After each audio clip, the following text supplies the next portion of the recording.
நம்ம சேனலை சப்ஸ்கிரைப் பண்ணாதவங்க சப்ஸ்கிரைப் பண்ணுங்கள். கூடவே பெல் ஐக்கானை கிளிக் பண்ணிங்கன்னா நாங்கள் அப்லோட் பண்ணுற வீடியோவை நீங்கள் உடனுக்குடன் பார்க்கலாம்.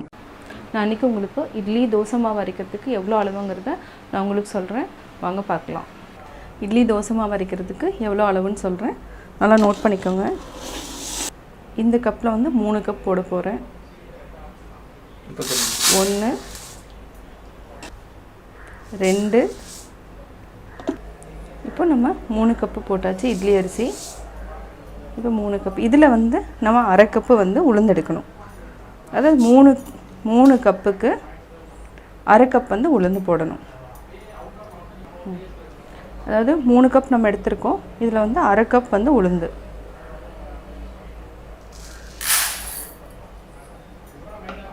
அடுத்தது 1 டேபிள் ஸ்பூன் வந்து வெந்தயம் நான் எடுத்திருக்கேன்.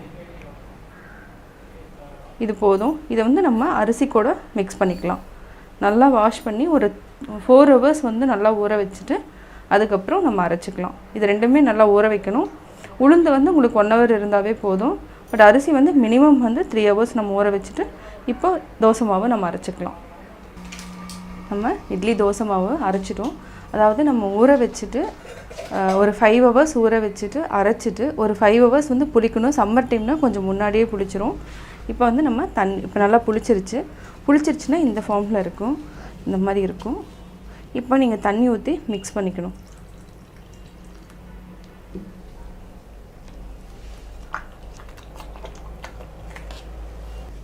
நம்ம ஆல்ரெடி உப்பு போட்டு வச்சுட்டோம், அதனால தான் சீக்கிரமாக புளிச்சிரும். அதே சம்மர் டைமில் வந்து நீங்கள் 3 ஹவர்ஸ் மட்டும் வெளியில் எடுத்து வச்சுட்டு அதுக்கப்புறம் நீங்கள் ஃப்ரிட்ஜில் எடுத்து வச்சுக்கோங்க.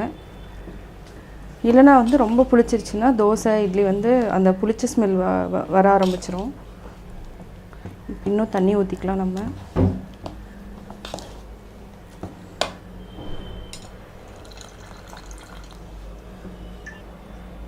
நல்லா மிக்ஸ் பண்ணி விட்டுக்கோங்க. மாவு வந்து உங்களுக்கு ஃப்ரெஷ்ஷாக வேணும்னா மாவு அரைச்சோன்னே உப்பு போட வேண்டாம். அப்படியே எடுத்து ஃப்ரிட்ஜில் வச்சிட்டிங்கன்னா புளிச்சதுக்கப்புறம் ஒரு 3 ஹவர்ஸ் வெளில வச்சுட்டு அதுக்கப்புறம் நீங்கள் உப்பு போட்டிங்கனாலும் தப்பில்லை. ஏன்னா அந்த டைம் வந்து இட்லி வந்து நல்லா ஃப்ரெஷ்ஷாக இருக்கும். தோசைக்கு வந்து கட்டாயம் நம்ம வந்து உப்பு போட்டு மிக்ஸ் பண்ணி வச்சிடணும். இப்போ நல்லா மாவு வந்து தண்ணி ஊற்றி நல்லா கரைச்சிட்டோம். இப்போ வந்து நம்ம இட்லி ஊற்றிடலாம். இதுக்கு வந்து நல்லெண்ணெய் வந்து லைட்டாக துணி போட்டு ஊற்றுறவங்க இருக்காங்க. துணி வந்து நான் போடல, லைட்டாக நல்லெண்ணெய் வந்து அப்ளை பண்ணிவிட்டு நல்லா அப்படியே தொடச்சிக்கோங்க தட்டில்.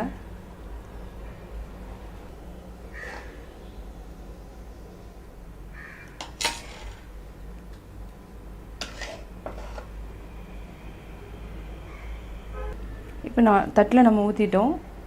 இப்போ வந்து நம்ம இட்லி குக்கரில் வச்சிடலாம். இப்போ இட்லி தட்டில் வச்சுட்டு இப்போ மூடிடலாம். ஒரு 5 to 10 மினிட்ஸ் வெயிட் பண்ணிவிட்டு அதுக்கப்புறம் இட்லி எடுத்துக்கலாம். இப்போ எடுத்துடலாம்.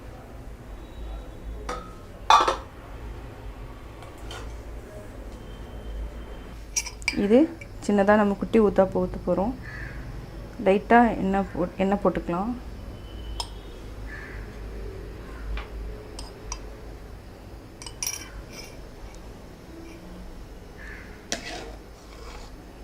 சிம்மில் ஃபஸ்ட்டு வச்சுக்கோங்க.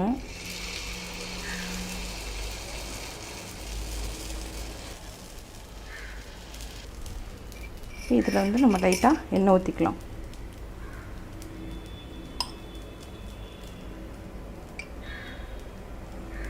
நல்லெண்ணெய் யூஸ் பண்ணிக்கோங்க. ரீஃபைண்ட் ஆயில் வேண்டாம், கடலெண்ணெய் எதுவும் வேண்டாம், நல்லெண்ணெயே யூஸ் பண்ணிக்கலாம். நான்ஸ்டிக்குங்கிறதுனால ரொம்ப ஆயில் தேவையில்லை. இப்போது ஒரு சைடு வெந்துருச்சான்னு பார்ப்போம்.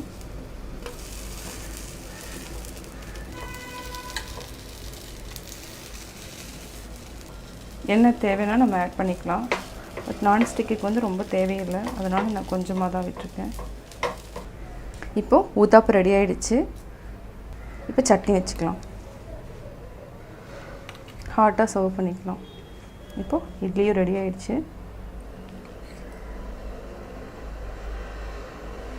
இப்போது நம்ம தோசை மாவு எப்படி அரைச்சிட்டோங்கிறத பார்த்துட்டிங்க.